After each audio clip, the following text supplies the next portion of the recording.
साथियों नमस्कार, स्वागत है आपका एक बार फिर से चैनल में। आज हम पीसीएस मंत्रा की चौथी टेस्ट सीरीज़ देखेंगे। आज के टेस्ट में हम लोग शामिल कर रहे हैं अर्थव्यवस्था उत्तर प्रदेश विशेष जनगणना नगरीकरण को। ठीक है, तो ये तीनों सब्जेक्ट आपको देखने को मिलेंगे। 150 प्रश्न है, चौथा टेस्ट है। ठीक, 2023 पीसीएस के लिए। तो शुरू करते हैं आज के प्रश्नों को। चैनल पे नए हैं तो चैनल को सब्सक्राइब कर दीजिए। वीडियो पसंद आएगा तो लाइक भी करिएगा। 3 टेस्ट हो चुके हैं, चौथा टेस्ट है ये। शुरू करते हैं। आज का हमारा पहला प्रश्न है, निम्नलिखित में से किसका अध्ययन व्यष्टि अर्थशास्त्र यानी माइक्रो इकोनॉमिक्स के अंतर्गत नहीं किया जाता। व्यष्टि अर्थशास्त्र के अंतर्गत राष्ट्रीय आय का जो है अध्ययन नहीं किया जाता, बल्कि व्यष्टि अर्थशास्त्र के अंतर्गत व्यक्तिगत इकाइयों जैसे फर्म, उपभोक्ता, श्रम आदि से जुड़े विषयों का अध्ययन किया जाता है। जबकि विभिन्न व्यक्तिगत इकाइयों का सामूहिक अध्ययन जैसे राष्ट्रीय आय, उत्पाद, बेरोजगारी आदि समष्टि अर्थशास्त्र के तहत किया जाता है। ठीक है, तो समष्टि अर्थशास्त्र के तहत व्यष्टि के साथ फर्म, श्रम जैसी चीज़ों का अध्ययन किया जाता है और समष्टि के साथ राष्ट्रीय आय और बेरोजगारी और उत्पाद जैसे चीज़ों का अध्ययन किया जाता है। तो ऑप्शन हमारा यहाँ पे सी नहीं है सही। आगे बढ़ते हैं। अगला प्रश्न है, आर्थिक समृद्धि यानी इकोनॉमिक ग्रोथ और आर्थिक विकास इकोनॉमिक डेवलपमेंट के संबंध में निम्नलिखित कथनों पर विचार कीजिए। पहला कथन है हमारा, पूछा है कौन सा कथन असत्य है। पहला है आर्थिक समृद्धि एक गुणात्मक अवधारणा है जबकि आर्थिक विकास एक परिमाणात्मक। उल्टा लिखा हुआ है, गलत है। दूसरा है आर्थिक विकास को प्रति व्यक्ति उत्पाद, प्रति व्यक्ति आय में परिवर्तन के रूप में मापा जाता है, ये भी गलत है। तो दोनों गलत है, मतलब ऑप्शन सी हो जाएगा इसमें। सही क्या हो गया, आर्थिक समृद्धि यानी इकोनॉमिक ग्रोथ और आर्थिक विकास इकोनॉमिक डेवलपमेंट के नापने के दो अवधारणाएं होती हैं। ठीक है, पहली होती है आर्थिक अवधारणा, एक परिमाणात्मक अवधारणा। आर्थिक समृद्धि जो होती है वो परिमाणात्मक अवधारणा यानी क्वांटिटेटिव अप्रोच होता है, जिसमें सिर्फ आर्थिक पहलुओं जैसे प्रति व्यक्ति उत्पाद, प्रति व्यक्ति आय में परिवर्तन को मापा जाता है। आर्थिक विकास इकोनॉमिक डेवलपमेंट क्या होता है, एक गुणात्मक अवधारणा है जिसमें परिमाणात्मक पहलुओं के साथ गुणात्मक परिवर्तन यानी क्वालिटेटिव चेंज जैसे गरीबी, बेरोजगारी, भुखमरी आदि मुद्दों को भी विकास की प्रक्रिया में शामिल किया जाता है। तो ऑप्शन हमारा यहाँ पे सी हो जाएगा। आगे बढ़ते हैं अगले प्रश्न की तरफ। अगला प्रश्न है, निम्नलिखित में से कौन सा सकल घरेलू उत्पाद यानी जीडीपी के मापन का सही तरीका नहीं है। तो जीडीपी मापने का इसमें जो तरीका दिया हुआ है निवेश विधि, ये नहीं है, बल्कि आय विधि, व्यय विधि और मूल्यवर्धन विधि होता है। ठीक है, जीडीपी को मापने के लिए 3 तरीके अपनाए जाते हैं। पहला आय विधि। आय विधि में अर्थव्यवस्था के सभी क्षेत्रों द्वारा अर्जित आय को जोड़कर मापा जाता है। व्यय विधि में अर्थव्यवस्था के सभी क्षेत्रों द्वारा किए गए व्यय को जोड़कर मापा जाता है। और मूल्यवर्धन विधि जिसमें अर्थव्यवस्था के सभी क्षेत्रों द्वारा किए गए मूल्यवर्धन को जोड़ के मापा जाता है। ठीक है, तो ऑप्शन हमारा यहाँ पे बी हो जाएगा। आगे बढ़ते हैं अगले प्रश्न की तरफ। इसी तरह सारे प्रश्नों को देखेंगे। अगला प्रश्न है, कौन सा कथन सुमेलित है। पहला कथन हमारा कहता है कि चौथी पंचवर्षीय योजना किसके समय। तो चौथी पंचवर्षीय योजना महाल लोबिस के समय नहीं, बल्कि चौथी पंचवर्षीय योजना अशोक रुद्र तथा एलन एस मात्रे के समय। ये जो पांचवी लिखा है ये चौथी हो जाएगा, और पांचवी पंचवर्षीय योजना डीपी धर मॉडल पर आधारित थी। किसके, पांचवी जो है डीपी धर मॉडल पे। ठीक है, डीपी धर आप पढ़े होंगे इकोनॉमिक्स में। पांचवी पंचवर्षीय योजना डीपी धर मॉडल पे आधारित थी, और चौथी थी अशोक रुद्र तथा एलन एस मात्रे का ओपन कंसल्टेटिव मॉडल। ठीक है, तो महालनोबिस के क्षेत्रीय मॉडल और सुखमय चक्रवर्ती के प्लानिंग मॉडल में तीसरी पंचवर्षीय योजना थी। तो ये महालनोबिस का जो क्षेत्रीय मॉडल है और सुखमय का चक्रवर्ती, ये तीसरी पंचवर्षीय योजना थी, तीसरी। ठीक है, आठवीं पंचवर्षीय योजना जॉन डब्ल्यू मूलर, ये सही है। ठीक है, तो ऑप्शन हमारा सी हो जाएगा। आगे बढ़ते हैं अगले प्रश्न की तरफ। हमारा अगला प्रश्न है, किस पंचवर्षीय योजना में भाखड़ा नंगल बांध और हीराकुंड जैसी बहुउद्देशीय परियोजनाएं क्रियान्वित हुई। तो वो पहली पंचवर्षीय योजना थी। ठीक है, पहली पंचवर्षीय योजना में भाखड़ा नंगल बांध, दामोदर घाटी और हीराकुंड जैसी बहुउद्देशीय परियोजनाएं क्रियान्वित हुई। इसी पंचवर्षीय योजना में सामुदायिक विकास कार्यक्रम 1952, परिवार नियोजन कार्यक्रम 1952 तथा राष्ट्रीय प्रसार सेवा 1953 कार्यक्रम प्रारंभ किए गए। तो ऑप्शन हमारा ए सही है। आगे बढ़ते हैं अगले प्रश्न की तरफ। अगला प्रश्न है राष्ट्रीय विकास परिषद यानी एनडीसी के संबंध में निम्नलिखित कथनों पर विचार कीजिए। हमारा पहला कथन है, पूछा है कौन सा कथन सत्य नहीं है। पहला कथन है इसकी स्थापना नियोगी समिति की अनुशंसा पर 1950 में की गई। गलत है। क्यों? क्योंकि इसकी स्थापना जो है राष्ट्रीय विकास परिषद की स्थापना नियोगी समिति की अनुशंसा पर 1952 में की गई, न कि 1950 में। 1952 हो जाएगा। ठीक है। और दूसरा कथन है इसके द्वारा तैयार पंचवर्षीय योजनाओं को योजना आयोग द्वारा अंतिम संतुष्टि दी गई। तो दूसरा भी हमारा गलत है।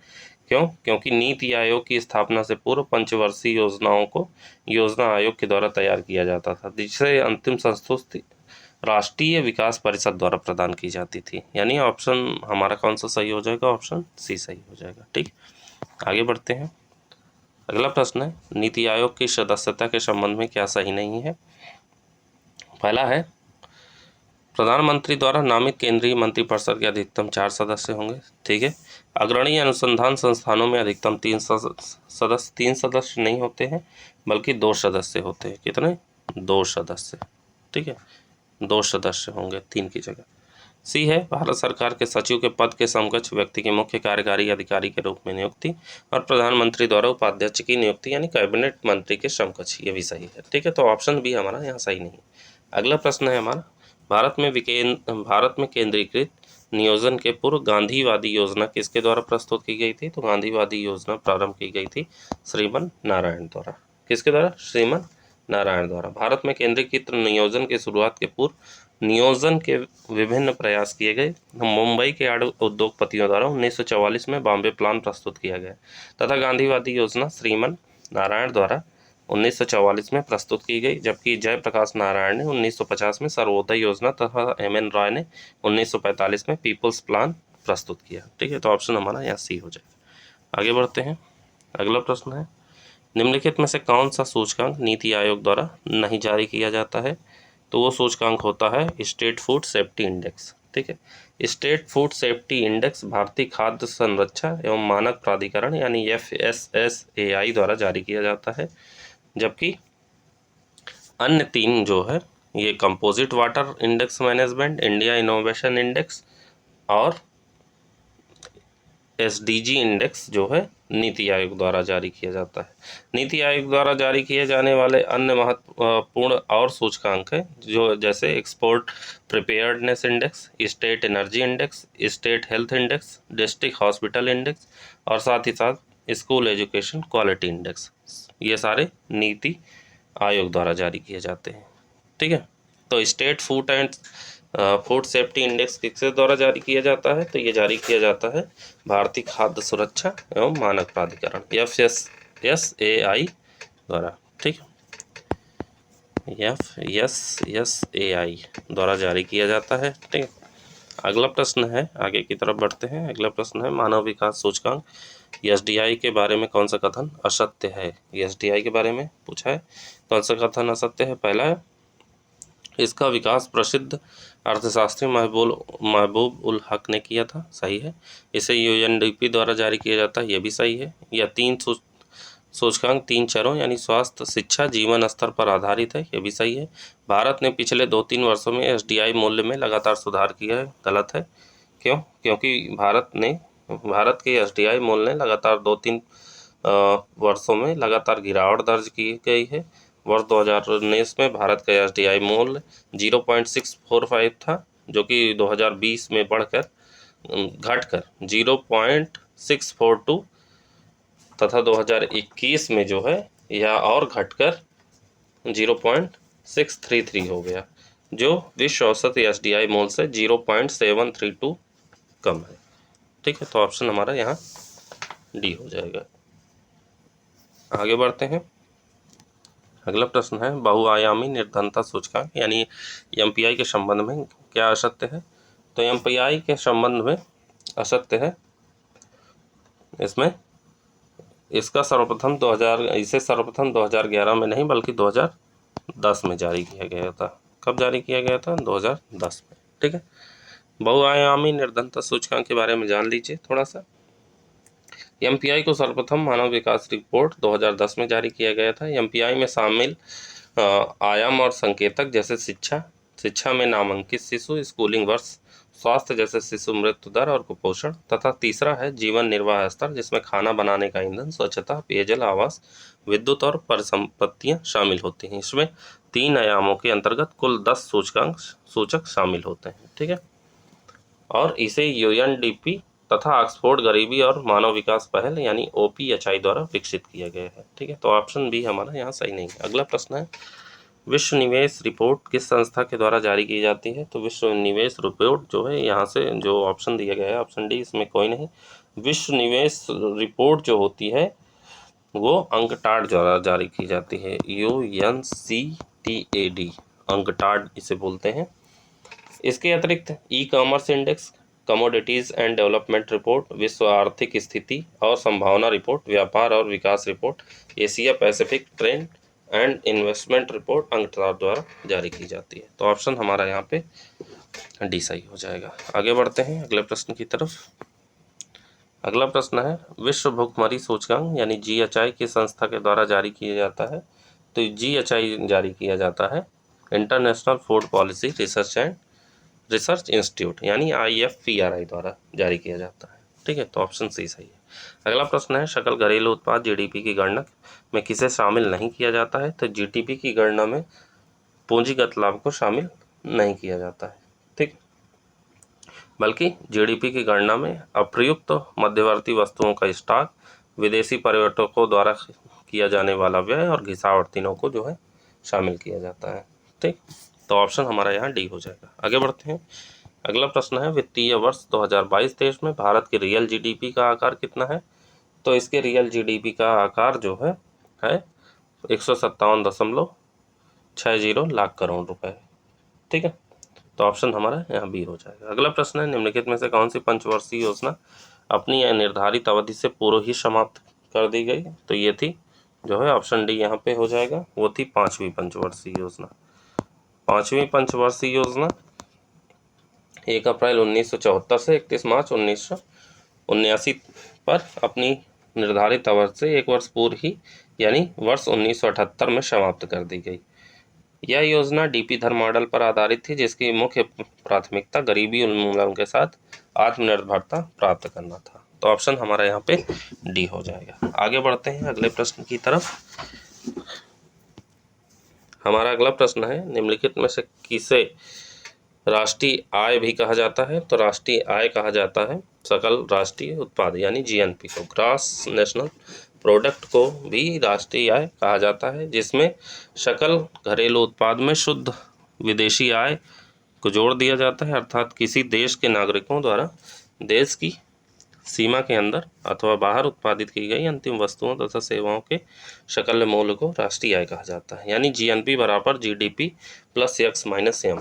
X जहां नागरिकों द्वारा विदेश में अर्जित आय को दर्शाता है और M विदेशों द्वारा देश में अर्जित आय को। ठीक है, तो ऑप्शन हमारा बी हो जाएगा। अगला प्रश्न है, वैश्विक नवाचार सूचकांक 2022 में भारत को कौन सी रैंक प्राप्त हुई है? तो 2022 में प्राप्त हुई है 40वीं। ठीक है, नवाचार सूचकांक में 40वीं रैंक प्राप्त हुई है, जबकि स्विट्जरलैंड, USA, स्वीडन को शीर्ष स्थान प्राप्त हुआ है। तो ऑप्शन यहाँ डी हो जाएगा। नेक्स्ट है, गरीबी रेखा निकालने के लिए कौन सा तरीका उपयोग में नहीं लाया जाता है? तो गरीबी रेखा निकालने के लिए साक्षरता जो है का उपयोग नहीं किया जाता है, जबकि SCR, प्रति व्यक्ति औसत आय और भोजन में कैलोरी को जो है उपयोग किया जाता है। तो ऑप्शन हमारा यहाँ डी हो जाएगा। अगला प्रश्न है, जो व्यक्ति बाजार में प्रचलित मजदूरी दर पर काम करने के लिए तैयार होता है लेकिन उसको काम नहीं मिलता, तो इसे किस प्रकार की बेरोजगारी कहा जाता है? तो इसे कहा जाता है अनैच्छिक बेरोजगारी। अनैच्छिक बेरोजगारी इस प्रकार की बेरोजगारी में व्यक्ति काम तो करना चाहता है लेकिन उसे काम नहीं मिलता, क्योंकि अर्थव्यवस्था में जो है काम ही नहीं है। अर्थात ऐसे व्यक्ति जो बाजार में प्रचलित मजदूरी दर पर कार्य करने के लिए तैयार हैं, उन्हें रोजगार नहीं मिलता है। ठीक। ठीक है, तो ऑप्शन हमारा यहाँ पे बी हो जाएगा। आगे बढ़ते हैं अगले प्रश्न की तरफ। अगला प्रश्न है, यदि किसी कंपनी में नए कंप्यूटर लगाए जा रहे हैं और कुछ कर्मचारियों को कंप्यूटर का ज्ञान नहीं होने के कारण जॉब से निकाल दिया जाता है, तो इस प्रकार की बेरोजगारी को क्या कहा जाता है? तो इस प्रकार की बेरोजगारी को हम लोग घर्षण जनित बेरोजगारी कहते हैं। ठीक है, घर्षण जनित बेरोजगार में बेरोजगार हुए लोग कंप्यूटर सीखकर दोबारा नौकरी कर सकते हैं, लेकिन जब तक वे कंप्यूटर नहीं सीख लेते तब तक वे बेरोजगार ही कहे जाएंगे। बाजार की दशाओं में परिवर्तन होने से उत्पन्न बेरोजगारी को घर्षणात्मक बेरोजगारी कहते हैं। ठीक है, तो ऑप्शन हमारा डी हो जाएगा। अगला प्रश्न है, वर्तमान समय में देश में किस प्रकार की बेरोजगारी की समस्या बहुत गंभीर समस्या बनी हुई है? तो ये बेरोजगारी जो वर्तमान में है वो है शिक्षित बेरोजगारी। ठीक है, शिक्षित बेरोजगार ऐसे श्रमिक हैं जिनको शिक्षित करने के लिए संसाधन उपलब्ध कराए जाते हैं तथा उनकी कार्य कुशलता भी अन्य श्रमिकों से अधिक होती है, किंतु उनको अपनी योग्यता के अनुसार कार्य नहीं मिलता तथा वे बेरोजगारी से ग्रसित हो जाते हैं। ऑप्शन सी हो जाएगा। आगे बढ़ते हैं अगले प्रश्न की तरफ। अगला प्रश्न है, ऑपरेशन ग्रीन्स किसकी पहल है? तो ऑपरेशन ग्रीन्स पहल है खाद्य प्रसंस्करण उद्योग मंत्रालय की। ठीक है, यह फलों और सब्जियों का उत्पादन बढ़ाने तथा इनकी कीमतों में व्याप्त अस्थिरता को कम करने हेतु ऑपरेशन फ्लड की तरह जो है आरंभ की गई। तो 500 करोड़ रुपए की एक परियोजना है। सरकार ने परियोजना के आरंभ में 3 मुख्य सब्जियों अर्थात टमाटर, प्याज और आलू यानी टोमेटो, अनियन और पोटैटो को ध्यान पर केंद्रित रखने का निर्णय लिया। तो ऑप्शन हमारा यहाँ पे सी हो जाएगा। आगे बढ़ते हैं अगले प्रश्न की तरफ। अगला प्रश्न है, भारत में खाद्य सुरक्षा और मानक अधिनियम कब पारित हुआ? तो इसे पारित किया गया था 2006 में। ठीक है, खाद्य और सुरक्षा के अंतर्गत 3 आयामों खाद्यान्नों की पहुंच, उपलब्धता और उपयोग को शामिल किया जाता है। खाद्य सुरक्षा में मात्रात्मक तथा गुणात्मक दोनों पहलुओं को शामिल किया जाता है। इन पहलुओं के समाधान के लिए 3 खाद्य आधारित सुरक्षा प्रणाली अपनाई गई है: सार्वजनिक वितरण प्रणाली, समेकित बाल विकास सेवाएं और मिड डे मील। ठीक है, तो ऑप्शन हमारा यहाँ बी सही है। अगला प्रश्न है, भगवती समिति का गठन किससे संबंधित है? तो इसका संबंध है बेरोजगारी से। ठीक है, बी भगवती समिति का गठन 1973 में बेरोजगारी की मांग प्रस्तुत करने के एवं बेरोजगारी से निपटने हेतु उपाय सुझाने के लिए गठित की गई थी। तो ऑप्शन बी सही है। आगे बढ़ते हैं। अगला प्रश्न है, निम्नलिखित कथनों पर विचार कीजिए। कौन सी समितियां भारत में गरीबी मापने के लिए गठित की गई थी? तो इसमें से जो समितियां थी वो वाई के अलग समिति, लकड़वाला समिति, सुरेश तेंदुलकर समिति और सी रंगराजन, ये चारों समितियां यानी ऑप्शन डी हो जाएगा। ये गरीबी मापने के लिए जो है गठित की गई थी। वाई के अलग समिति का गठन हुआ था 1977 में। ठीक है, बता दे रहा हूँ 1977 में। लकड़वाला समिति का गठन हुआ था 1989 में, क्योंकि कई बार जो है पूछा जाता है सही मिलान करने को।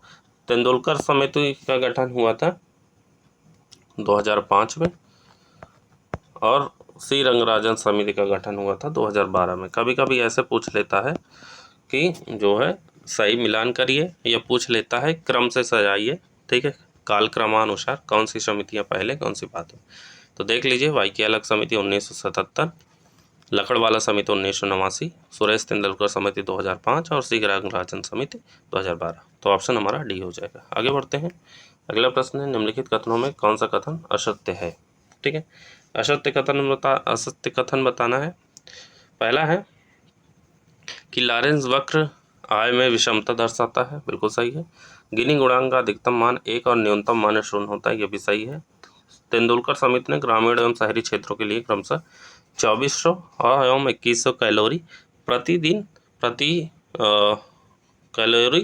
व्यक्ति प्रतिदिन आवश्यक बताया। तीसरा गलत है। क्यों? क्योंकि ये जो है 2400 और 2100 कैलोरी है। ठीक है, प्रति व्यक्ति प्रतिदिन बताया। तेंदुलकर समिति ने जो है ग्रामीण एवं शहरी क्षेत्रों के लिए 27 रुपये और 33 रुपये प्रति व्यक्ति जो है खर्च बताया, जबकि ये कैलोरी बताई थी वाई के अलग समिति ने। किसने बताए थे? वाई के अलग समिति ने, ना कि तेंदुलकर समिति। ठीक है, वाई के अलग समिति। तेंदुलकर ने क्या बताया था कि शहरी क्षेत्रों में 33 रुपये प्रति व्यक्ति प्रतिदिन खर्च और ग्रामीण क्षेत्रों में 27 रुपये प्रतिदिन प्रति व्यक्ति खर्च। ठीक है, तो हमारा सी गलत है। डी है सी रंगराजन समिति का गठन योजना आयोग द्वारा 2012 में किया गया था। अभी पीछे ही बताया, तो ऑप्शन यहाँ डी हो जाएगा। आगे बढ़ते हैं, अगला प्रश्न है general theory of employment interest and money किसकी सुप्रसिद्ध पुस्तक है? तो ये पुस्तक है जॉन मेनार्ड कीन्स की। General theory of employment interest and money पुस्तक जॉन मेनार्ड कीन्स द्वारा 1936 में रचना की गई। ठीक है, तो ऑप्शन हमारा बी हो जाएगा। आगे बढ़ते हैं, अगला प्रश्न है मांग एवं पूर्ति की शक्तियों में परिवर्तन होने से उत्पन्न बेरोजगारी को किस प्रकार की बेरोजगारी कहते हैं? तो ये बेरोजगारी होती है घर्षणात्मक बेरोजगारी। ठीक है, यानी फ्रिक्शनल। जब बाजार में की दशा में परिवर्तन अर्थात मांग की पूर्ति में परिवर्तन होने लगता है तो इससे उत्पन्न बेरोजगारी को घर्षणात्मक बेरोजगारी कहते हैं। जबकि मौसमी बेरोजगारी के अंतर्गत किसी विशेष मौसम या अवधि के प्रति वर्ष उत्पन्न होने वाली बेरोजगारी को शामिल किया जाता है। चक्रीय बेरोजगारी सामान्यतः अर्थव्यवस्था में ऊंच नीच अर्थात तेजी, आर्थिक सुस्ती, आर्थिक मंदी इत्यादि के कारण उत्पन्न बेरोजगारी होती है। छिपी हुई बेरोजगारी को प्रच्छन्न बेरोजगारी भी कहते हैं। इसमें कार्य को करने के लिए जितने श्रमिकों की आवश्यकता होती है उससे अधिक श्रमिक काम पर लगे होते हैं। तो ऑप्शन हमारा यहाँ पे ए हो जाएगा। सारे बेरोजगारी के बारे में बता दिया। आगे बढ़ते हैं अगले प्रश्न की तरफ। अगला प्रश्न है भारत में लैंड होल्डिंग के आधार पर किसानों को कितने वर्गों में विभाजित किया गया है? तो किसानों को विभाजित किया गया है 4 वर्गों में। कितने वर्गों में? 4 वर्गों में। ऑप्शन बी सही है। आगे बढ़ते हैं अगले प्रश्न की तरफ। हमारा अगला प्रश्न है निम्नलिखित कथनों में सत्य कथन की पहचान कीजिए। ठीक है, पहला कथन हमारा कहता है कि मृदा स्वास्थ्य कार्ड योजना 2015 में संपूर्ण देश में प्रारंभ किया गया था। सही है। जीरो बजट नेचुरल फार्मिंग कृषि की ऐसी प्रणाली है जिसमें फसल को उत्पादित करने की लागत शून्य होती है। ये भी सही है। तो हमारा दोनों ऑप्शन सही है, तो ऑप्शन सी हो जाएगा। ठीक, आगे बढ़ते हैं। पहला प्रश्न है निम्नलिखित कथनों में असत्य कथन की पहचान कीजिए। ठीक है, पहला है कृषि लागत एवं कीमत आयोग की स्थापना 1965 ईस्वी में हुई थी। सही है। भारतीय कृषि अनुसंधान परिषद का मुख्यालय बेंगलुरु में है। ये गलत है। बेंगलुरु में नहीं है, बल्कि इसका जो है मुख्यालय दिल्ली में है। कहाँ है? दिल्ली में। कहाँ है? दिल्ली में है। ठीक, तो बेंगलुरु में ना होके इसका मुख्यालय जो है दिल्ली में है। इसके अलावा जो है नाबार्ड की स्थापना शिवरामन कमेटी की संस्तुति पर होती है। ये भी सही है। ठीक है, तो हमारा ऑप्शन कौन सा हो जाएगा? ऑप्शन बी जो है केवल दूसरा सही नहीं है। आगे बढ़ते हैं अगले प्रश्न की तरफ। अगला प्रश्न है निम्नलिखित में से कौन सुमेलित नहीं है? पहला है प्रधानमंत्री किसान मानधन योजना शुरुआत जो है कब हुई थी? किसान मानधन योजना की तो इसकी शुरुआत हुई थी 2019 में। ठीक है, तो पहला सुमेलित है हमारा। दूसरा है मृदा स्वास्थ्य कार्ड योजना 2015 में शुरू हुई। प्रधानमंत्री कृषि सिंचाई योजना 2015 में शुरू हुई। प्रधानमंत्री किसान संपदा योजना ये इसकी शुरुआत 2014 में नहीं बल्कि 2019 में। ठीक है, तो ऑप्शन डी हमारा असत्य है। आगे बढ़ते हैं अगले प्रश्न की तरफ। हमारा अगला प्रश्न है निम्नलिखित में से असत्य कथन की पहचान कीजिए। ठीक है, फेरा की स्थापना 1989 में नहीं बल्कि 1973। रेगुलेटिंग एक्ट 1989 नहीं 1973 1973। फेरा जो है विदेशी मुद्रा के बेहतर उपयोग को सुनिश्चित करने हेतु इस अधिनियम को पारित किया गया था। और फेमा कानून आया जो है फॉरेन एक्सचेंज मैनेजमेंट एक्ट 1999 के तहत। इसमें जो है फेरा के अंतर्गत अपनाए गए कठोर उपाय को परिवर्तित कर विदेशी मुद्रा एवं विदेशी प्रतिभूतियों में लेन देन को आसान बनाने हेतु यह नियम पारित किया गया। तो ऑप्शन हमारा यहाँ पे जो है पहला सही नहीं है, जो कि ऑप्शन ए हो जाएगा। ठीक है, आगे बढ़ते हैं अगले प्रश्न की तरफ। अगला प्रश्न है निम्नलिखित में से कौन सी ई कॉमर्स का प्रकार नहीं है? तो ई कॉमर्स का प्रकार नहीं है ऑप्शन डी D2D। D2D का मतलब क्या होता है? ई कॉमर्स का कोई प्रकार नहीं है D2D। ई कॉमर्स के प्रकार क्या होते हैं? जैसे B2B यानी बिजनेस टू बिजनेस, फिर B2C यानी बिजनेस टू कंज्यूमर, C2C या कंज्यूमर टू कंज्यूमर, P2P यानी पीर टू पीर, और ई-कॉमर्स यानी मोबाइल कॉमर्स। ठीक, तो ऑप्शन डी हो जाएगा यहाँ पे। आगे बढ़ते हैं। अगला प्रश्न है, भारतीय खाद्य निगम से संबंधित निम्नलिखित कथनों पर विचार कीजिए, सही कथन का चयन करना है। पहला है, बफर स्टॉक भारतीय खाद्य निगम के माध्यम से सरकार द्वारा अधिप्राप्य अनाज, गेहूं, चावल का भंडार है। सही है। न्यूनतम समर्थन कीमत के अंतर्गत सरकार द्वारा किसानों को उनकी फसल के लिए पहले से घोषित कीमतें दी जाती है। बिल्कुल सही है, दोनों सही हैं। क्यों? क्योंकि जो MSP होता है वो फसल बोने के पहले ही घोषित कर दिया जाता है। जैसे मान लीजिए अभी जो है जून में किसकी फसल लगाई जाएगी? खरीफ की। तो MSP जो है धान वगैरह की, धान की है, ज्वार की है, MSP अभी घोषित कर दी जाएगी सरकार की, यानी फसल से पूर्व ही घोषित कर दी जाती है। तो ऑप्शन सी हो जाएगा। आगे बढ़ते हैं। अगला प्रश्न है, निम्नलिखित में से किस औद्योगिक नीति के तहत 18 उद्योगों को छोड़कर अन्य सभी उद्योगों को लाइसेंस प्रणाली से मुक्त कर दिया गया? तो ये कौन सी प्रणाली थी? तो ये थी औद्योगिक नीति वक्तव्य 1991। ठीक है, जिसके तहत 18 उद्योग को छोड़कर अन्य सभी उद्योगों को लाइसेंस प्रणाली से मुक्त कर दिया गया। 1956 की औद्योगिक नीति में 17 उद्योग सार्वजनिक क्षेत्र के लिए आरक्षित किए गए थे, जबकि नई औद्योगिक नीति में इनकी संख्या घटकर 18 कर दी गई। ठीक है, तथा विदेशी निवेश तथा बेरोजगारी तथा विदेशी प्रौद्योगिकी को प्रोत्साहित कर दिया गया। तो ऑप्शन हमारा डी हो जाएगा। अगला प्रश्न है, भारत का औद्योगिक वित्त निगम किस रूप में कार्य करता है? तो ये कार्य करता है और एक औद्योगिक बैंक के रूप में। ठीक है, भारत का औद्योगिक वित्त निगम एक औद्योगिक बैंक के रूप में कार्य करता है, जिसकी स्थापना 1948 में हुई थी। ठीक है, इसका प्रमुख उद्देश्य देश में उद्योगों को मध्यकालीन तथा दीर्घकालीन शाख उपलब्ध कराना है। इस निगम की प्रदत्त पूंजी 5 करोड़ रुपए थी, जिसे बढ़ाकर सन 1962 में 7 करोड़ रुपए कर दी गई। औद्योगिक उपक्रमों द्वारा व्यापारिक बैंकों तथा राज्य सरकारी बैंकों से लिए गए ऋणों तथा भारत सरकार की पूर्वानुमति से विदेशी मुद्रा में लिए गए ऋणों की भी गारंटी प्रदान की जाती है। ठीक है, तो ऑप्शन हमारा यहाँ पे सी हो जाएगा। आगे बढ़ते हैं अगले प्रश्न की तरफ। अगला प्रश्न है, मंदी काल में सरकार की राजकोषीय नीति का कौन सा अंग अर्थव्यवस्था के लिए सही नहीं होता है? तो मंदी काल में करों का विस्तार जो है सही नहीं होता है, यानी मंदी काल में लोगों के व्यय की क्षमता कम हो जाती है, जिससे अर्थव्यवस्था में कमी आने लगती है। ठीक है, मंदी काल में सरकार की राजकोषीय नीति का उद्देश्य लोगों की उपभोग प्रवृत्ति में वृद्धि करना है, जिसके लिए सरकार करों में कमी लाती है। इसके साथ साथ सार्वजनिक व्यय और निवेश में वृद्धि करना भी अर्थव्यवस्था की मंदी से बाहर निकलने में प्रभावी माना जाता है। इसके विपरीत करों में वृद्धि करने से लोगों की व्यय करने की क्षमता कम हो जाती है। तो ऑप्शन हमारा यहाँ पे बी हो जाएगा। आगे बढ़ते हैं अगले प्रश्न की तरफ। अगला प्रश्न है, निम्न कथनों पर विचार कीजिए। ठीक है, और पूछा जा रहा है कौन सा कथन सत्य है। पहला कथन है, स्वतंत्र भारत का प्रथम बजट 26 नवंबर 1947 को पेश किया गया। सही है। इससे पहले वित्त मंत्री शम्मुखन चेट्टी ने पेश किया। यह भी सही है। यह एक अंतरिम बजट था। यह भी सही है। तीनों सही हैं, तो मतलब ऑप्शन डी हो जाएगा। ठीक है, आगे बढ़ते हैं अगले प्रश्न की तरफ। अगला प्रश्न है, निम्नलिखित कथनों पर विचार कीजिए, कौन सा कथन सत्य है। संसार में सर्वप्रथम जेंडर बजटिंग की शुरुआत ऑस्ट्रेलिया में की गई। तो सही है। भारत के बजट में जेंडर बजटिंग का प्रभाव दिखाई देता है। ये भी सही है। तो दोनों सही है, तो ऑप्शन डी हो जाएगा। ठीक है, संसार में सर्वप्रथम 1948 में ऑस्ट्रेलिया में जेंडर बजटिंग वाला बजट पेश किया गया।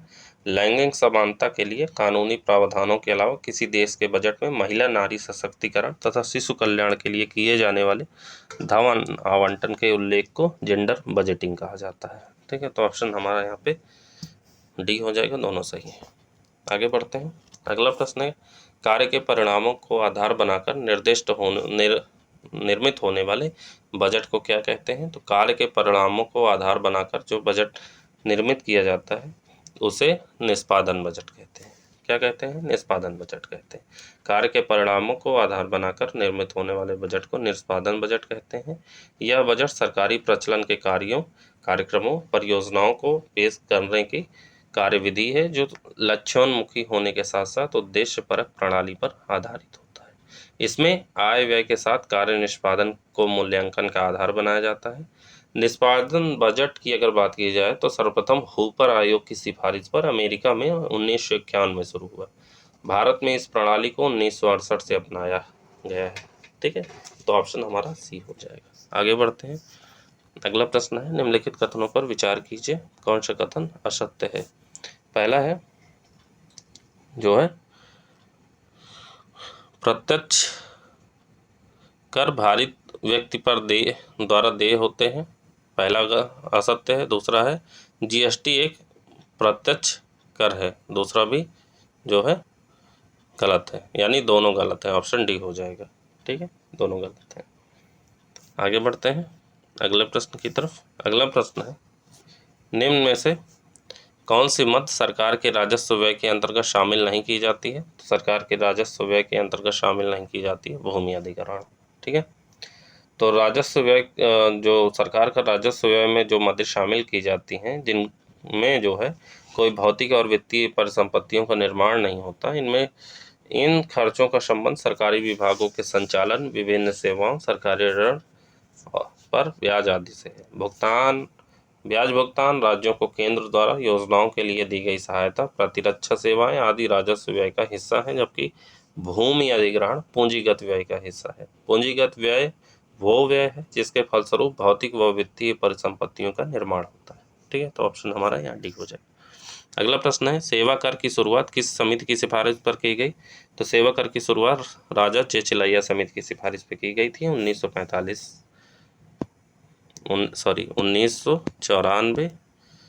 से 95 में। ठीक है, 1994 से 95 में राजा चेचलैया समिति की सिफारिश पर की गई थी। आगे बढ़ते हैं। अगला प्रश्न है, आर्थिक समीक्षा 2022-23 के अनुसार भारत का विश्व में क्रय शक्ति क्षमता यानी परचेजिंग पावर प्रॉस्पेरिटी में कौन सा स्थान है। तो ये स्थान है भारत का तीसरा।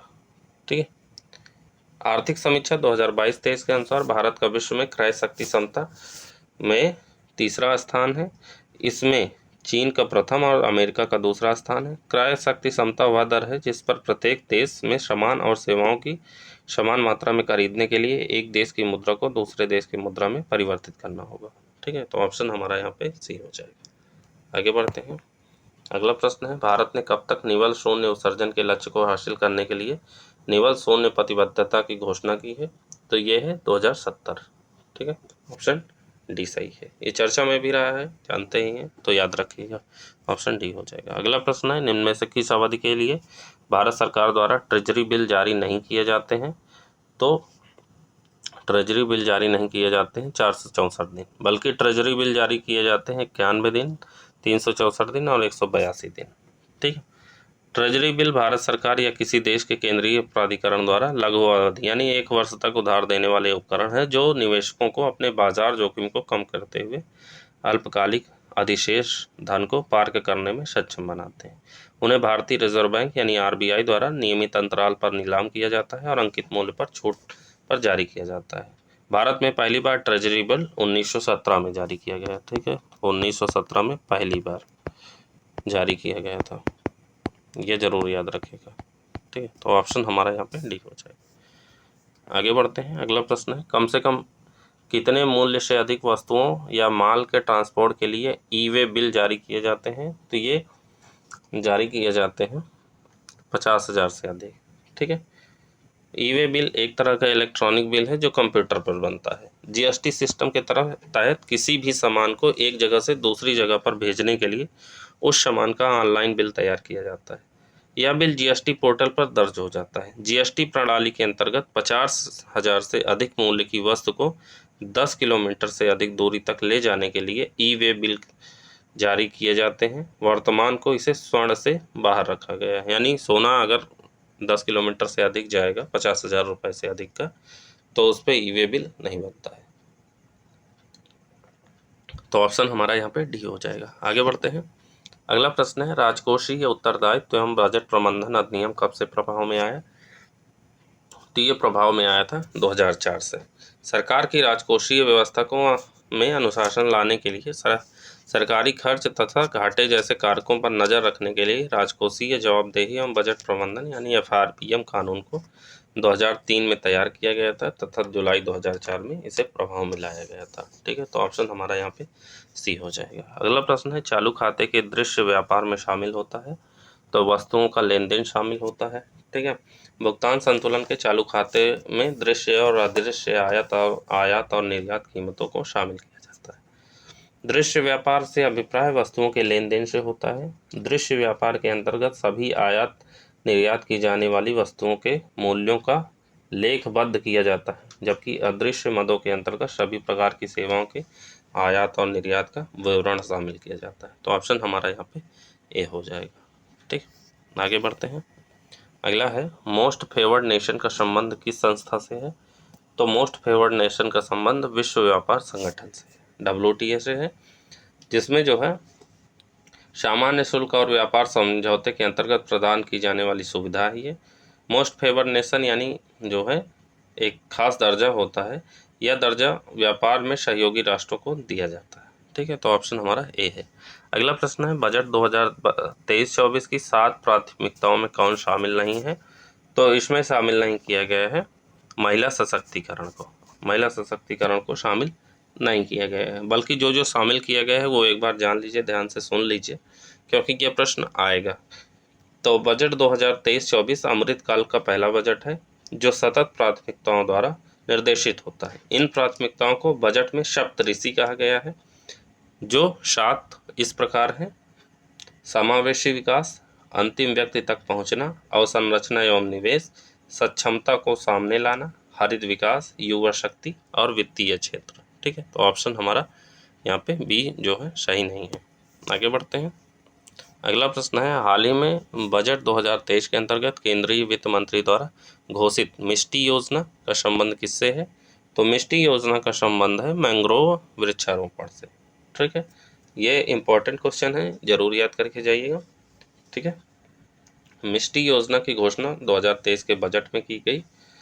इसका मुख्य उद्देश्य भारत के समुद्र तट के साथ साथ लवणीय भूमि पर मैंग्रोव वृक्षारोपण की सुविधा प्रदान करना है। यह योजना मनरेगा, कैंपा फंड एवं अन्य स्रोतों के मध्य अभिसरण के माध्यम से संचालित की जाएगी। मैंग्रोव वृक्ष लवणीय जल के प्रति सहिष्णु होने के साथ ही उष्णकटिबंधीय वर्षा वनों की तुलना में 4 गुना अधिक कार्बन पृथक्करण करने में सक्षम है। तो ऑप्शन हमारा यहाँ पे बी हो जाएगा। आगे बढ़ते हैं। अगला प्रश्न है, केंद्रीय बजट 2023 में मोटे अनाजों को किस नाम से संबोधित किया गया है? तो इसको संबोधित किया गया है श्री अन्न के नाम से। ठीक है, बजट 2023 में मोटे अनाजों को श्री अन्न नाम से संबोधित किया गया है। इसके लिए हैदराबाद स्थित भारतीय मोटा अनाज अनुसंधान संस्थान को उत्कृष्टता के केंद्र के रूप में सहायता। श्री अन्न अनाजों में ज्वार, बाजरा, कुट्टू, रामदाना, कंगनी, कुटकी, कोंदो, चीना व शामा शामिल है। ठीक है, तो ऑप्शन हमारा यहाँ पे ए हो जाएगा। इसको मिलेट ईयर भी घोषित किया गया है, जानते ही हैं। तो हमारा अगला प्रश्न है, केंद्रीय बजट 2023 में सिकल सेल एनीमिया उन्मूलन मिशन के तहत कब तक सिकल सेल एनीमिया उन्मूलन का लक्ष्य रखा गया है? तो ये लक्ष्य रखा गया है 2047 तक। ठीक है, सिकल सेल एनीमिया होती क्या है? तो सिकल सेल एनीमिया एक असामान्य हीमोग्लोबिन यानी लाल रक्त कोशिकाओं के भीतर ऑक्सीजन ले जाने वाले प्रोटीन के कारण होने वाली रक्त की यह एक आनुवांशिक बीमारी है। असामान्य हीमोग्लोबिन की वजह से लाल रक्त कोशिकाएं सिकल के आकार की हो जाती हैं और उसकी ऑक्सीजन ले जाने की क्षमता और रक्त प्रवाह की मात्रा को कम करता है। तो ऑप्शन हमारा यहाँ पे डी हो जाएगा। आगे बढ़ते हैं। अगला प्रश्न है, निम्नलिखित कथनों पर विचार कीजिए, कौन सा कथन सत्य है? पहला है, मुद्रा की दशमलव प्रणाली भारत में 1957 से प्रचलन में आई। सही है। भारत में चलने वाला 1 रुपये का नोट परिवर्तनशील पत्र मुद्रा का उदाहरण है, ये भी सही है। तो ऑप्शन हमारा सी हो जाएगा, दोनों सही है। ठीक है, आगे बढ़ते हैं अगले प्रश्न की तरफ। अगला प्रश्न है, भारत की वर्तमान नोट निर्गमन व्यवस्था की न्यूनतम मुद्रा कोष प्रणाली कब से अपनाई जा रही है? तो ये प्रणाली अपनाई जा रही है 1957 से। ठीक है, यानी न्यूनतम रिजर्व प्रणाली के तहत 1957 से आरबीआई को 200 करोड़ रुपए के स्वर्ण एवं विदेशी मुद्रा भंडार का हमेशा बनाए रखना होता है, जिसमें कम से कम करीब 115 करोड़ रुपए का स्वर्ण भंडार होना चाहिए। ठीक है, तो ऑप्शन हमारा ए सही है। आगे बढ़ते हैं। अगला प्रश्न है, आरबीआई के निर्देशानुसार बैंकों को अपनी उधारियों को कम से कम कितना प्रतिशत प्राथमिकता वाले क्षेत्रों को उपलब्ध कराया जाता है?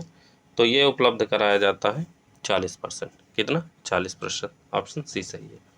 आगे बढ़ते हैं। अगला प्रश्न है, किस समिति की सिफारिश पर 1992 में राष्ट्रीय स्टॉक एक्सचेंज की स्थापना हुई? तो ये फिरवानी समिति की सिफारिश पे 1992 में इस राष्ट्रीय स्टॉक एक्सचेंज की स्थापना होती है। तो ऑप्शन हमारा यहाँ पे डी हो जाएगा। बाकी नरसिंघम समिति के बारे में जान लीजिए। नरसिंघम समिति का गठन 1997 में हुआ। कब हुआ? 1997 में। किस लिए हुआ? बैंकिंग क्षेत्र में सुधार समिति कहा जाता है। ठीक है, इसने जो है इस समिति की सिफारिश पर तरलता संयोजन सुविधा यानी एलएएफ को लागू किया गया था। फिर उसके बाद है बेसल मानक। बेसल मानक यानी बेसल स्विट्जरलैंड का एक शहर है जहाँ बैंकिंग एवं वित्तीय संस्थाओं को अंतर्राष्ट्रीय स्वरूप देने के संबंध में मानक तैयार किए गए थे, जिसे बेसल मानक कहा जाता है। और एडी गोरवाला समिति 1952 की संस्तुति पर भारतीय स्टेट बैंक की स्थापना की गई थी। ठीक है, तो ऑप्शन हमारा यहाँ पे डी हो जाएगा। राष्ट्रीय स्टॉक एक्सचेंज की स्थापना 1992 में फिरवानी समिति की संतुष्टि पर।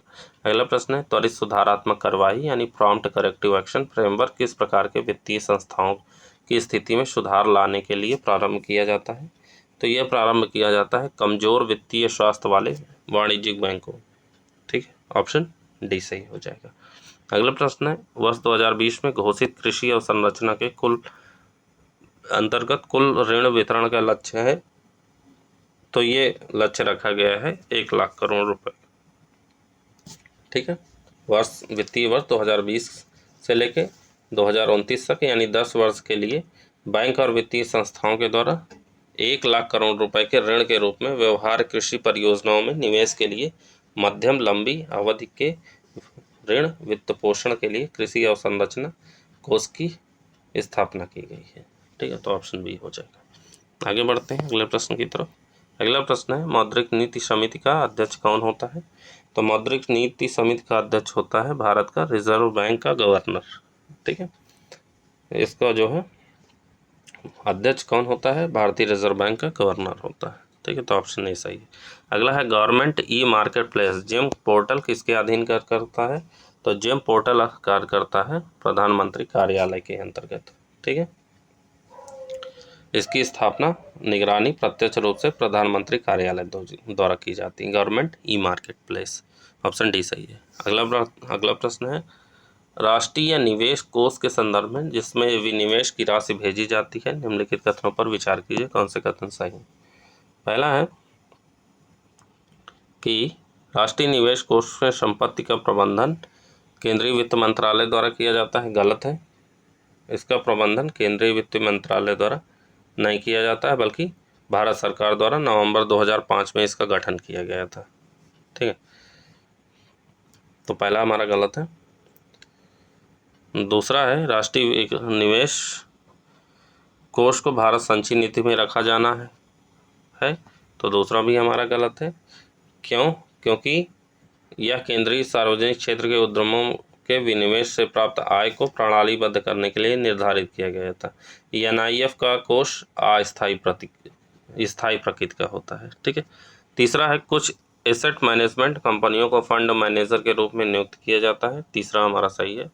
चौथा है, वार्षिक आय का एक सुनिश्चित अनुपात चुनिंदा सामाजिक क्षेत्रों के वित्त पोषण के लिए किया जाता है। चौथा सही है, तो ऑप्शन हमारा यहाँ पे सी हो जाएगा।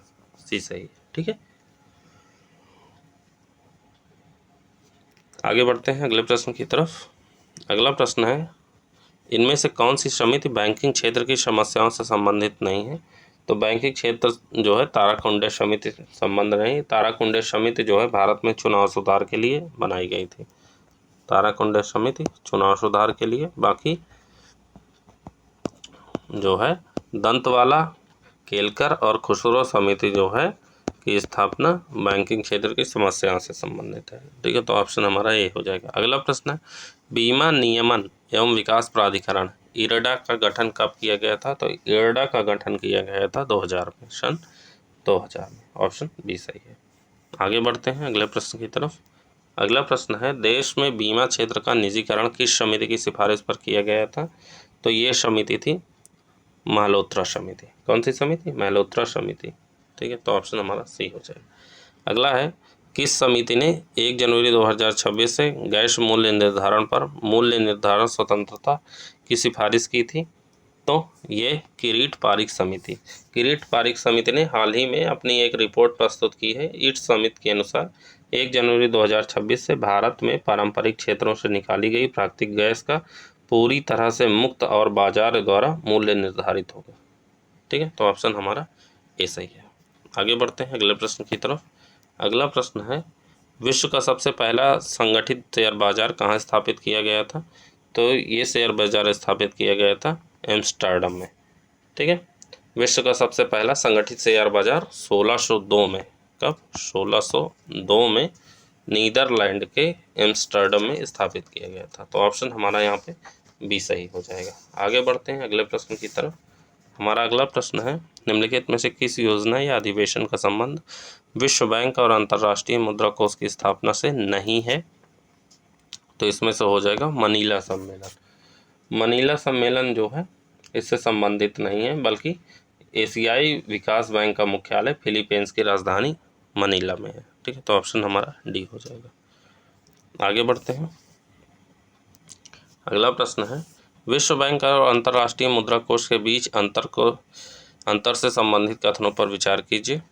ठीक है, कौन सा कथन सही है? पहला कथन है, विश्व बैंक द्वारा सदस्य देशों के संतुलित विकास हेतु दीर्घकालीन ऋण उपलब्ध कराया जाता है। सही है। जबकि अंतर्राष्ट्रीय मुद्रा कोष द्वारा सदस्य देशों के भुगतान शेष की प्रतिकूलता को अनुकूल बनाने के लिए अल्पकालिक ऋण उपलब्ध कराया जाता है। यह भी सही है। दोनों कथन सही है। ऑप्शन सी हो जाएगा। आगे बढ़ते हैं। अगला प्रश्न है, इंटरनेशनल डेवलपमेंट एसोसिएशन IDA का पूरक संस्था है। तो IDA पूरक संस्था किसकी है? तो वह है IBRD की। IBRD का फुल फॉर्म क्या हो जाएगा? इंटरनेशनल बैंक फॉर रिकंस्ट्रक्शन एवं डेवलपमेंट। ठीक है, तो ऑप्शन हमारा ए सही है। अगला है, निम्नलिखित में से कौन सा देश पिम्स देश में सम्मिलित नहीं है? तो पिम्स देश में सम्मिलित नहीं है कनाडा। ठीक है, ये पिम्स नहीं है, पिक्स है, PIGS। पिक्स देश में सम्मिलित नहीं है, तो कनाडा सम्मिलित नहीं है। पिक्स एक अपमानजनक शब्द है जिसका उपयोग पुर्तगाल, आयरलैंड, इटली, ग्रीस और स्पेन के दक्षिणी यूरोपीय देशों की अर्थव्यवस्थाओं को नामित करने के लिए किया गया है।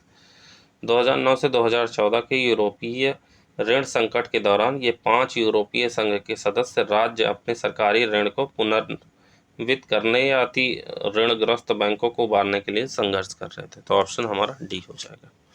आगे बढ़ते हैं अगले प्रश्न की तरफ। अगला प्रश्न है, बेगम शमरू द्वारा निर्मित प्रसिद्ध चर्च निम्न में से कहाँ पर स्थित है? तो ये स्थित है कानपुर में। कहाँ पे? कानपुर में। अब हम देखेंगे यूपी स्पेशल। ठीक है, बेगम शमरू ने मेरठ के पास सरधना में एक प्रसिद्ध चर्च का निर्माण करवाया था। बेगम शमरू के पति वाल्टर रेनहार्ड साब्रे एक यूरोपीय थे जिन्होंने कई रियासतों को सैन्य सेवाएं प्रदान की। अपने पति की मृत्यु के बाद बेगम शमरू सरधना की शासिका बनी थी। तो ऑप्शन हमारा सी हो जाएगा। आगे बढ़ते हैं। अगला प्रश्न है, प्रसिद्ध शायर रघुपति सहाय का संबंध किस शहर से है? तो रघुपति सहाय का संबंध है गोरखपुर से। कहाँ से? गोरखपुर से। रघुपति सहाय उत्तर प्रदेश के एक प्रसिद्ध शायर थे जिन्होंने फिराक गोरखपुरी के नाम से अपनी रचनाएं लिखी थी। फिराक गोरखपुरी यानी रघुपति सहाय का जन्म गोरखपुर में हुआ था तथा प्रयागराज इनकी कर्मभूमि रही थी, जहां इलाहाबाद विश्वविद्यालय में इन्होंने शिक्षण कार्य किया था। तो ऑप्शन हमारा सी हो जाएगा। अगला है, महात्मा बुद्ध के जीवन की निम्न में से कौन सी घटना का संबंध उत्तर प्रदेश से है? तो उत्तर प्रदेश में हुआ था प्रथम उपदेश। कहाँ पे? इन्होंने सारनाथ में यानी वाराणसी में के पास है स्थित सारनाथ, वहाँ पे उन्होंने प्रथम उपदेश दिया था। प्रथम बौद्ध संगीति राजगीर में हुई थी।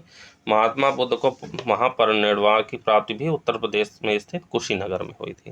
ठीक है, तो ऑप्शन हमारा सी हो जाएगा। आगे बढ़ते हैं।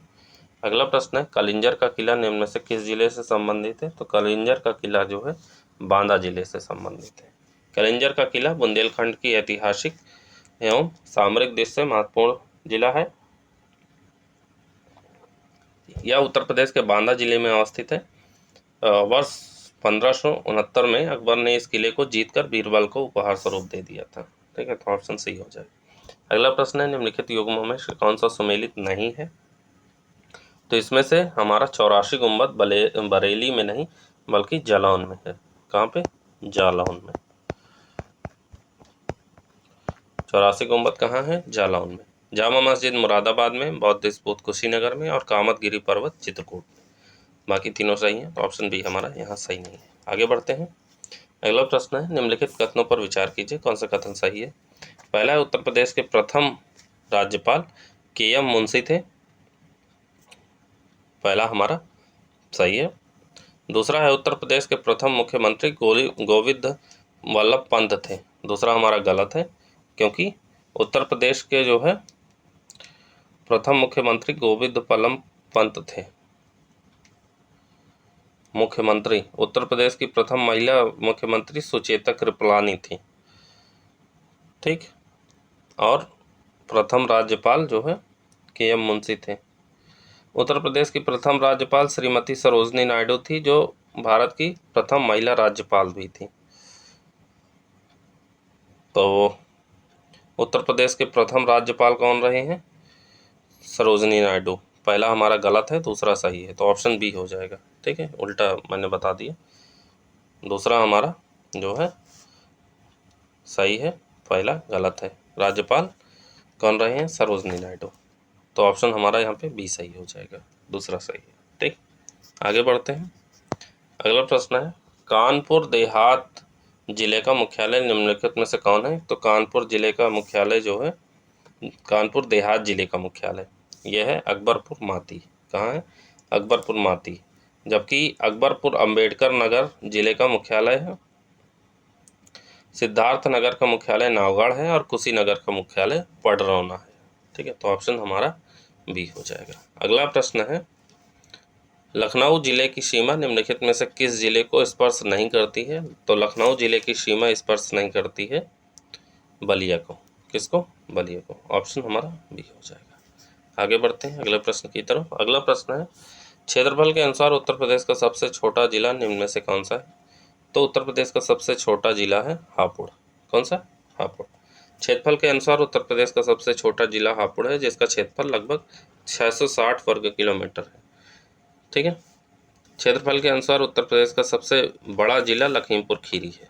ठीक है, ये भी याद रखिएगा, तो ऑप्शन हमारा यहाँ पे बी हो जाएगा। आगे बढ़ते हैं अगले प्रश्न की तरफ। अगला प्रश्न है, उत्तर प्रदेश को कितने शस्त्र जलवायु क्षेत्रों में विभाजित किया गया है? तो ये प्रश्न पूछा गया है, याद कर लीजिए। 9 जो है शस्त्र जलवायु क्षेत्रों में उत्तर प्रदेश को विभाजित किया गया है। 2001 में उत्तराखंड के विभाजन के बाद उत्तर प्रदेश को कुल 9 शस्त्र जलवायु क्षेत्र रह गए हैं। उत्तर प्रदेश एक उष्णकटिबंधीय मानसूनी जलवायु वाला राज्य है। ठीक है, तो ऑप्शन हमारा बी हो जाएगा। अगला है, निम्नलिखित कथनों पर विचार कीजिए, कौन सा कथन सही है? पहला कथन है, उत्तर प्रदेश की खनिज की दृष्टि से एक समृद्ध राज्य है। गलत है, उत्तर प्रदेश में खनिज समृद्ध नहीं है बल्कि निर्धन है। दूसरा है, लाइमस्टोन एवं डोलोमाइट यहाँ पर पाए जाने वाले प्रमुख खनिज है। तो दूसरा सही है, तो ऑप्शन हमारा बी हो जाएगा। ठीक, आगे बढ़ते हैं अगले प्रश्न की तरफ। अगला प्रश्न है, नवाबगंज पश्चिम विहार किस जिले में अवस्थित है? तो नवाबगंज पश्चिम विहार जो है उन्नाव जिले में है। ठीक है, यह राज्य का दूसरा सबसे छोटा पश्चिम विहार है, जिसका क्षेत्रफल 2.25 वर्ग किलोमीटर है। ठीक है, सुरहा ताल पश्चिम विहार बलिया जिले में है। उत्तर प्रदेश का सबसे बड़ा पश्चिम विहार हस्तिनापुर पश्चिम विहार है।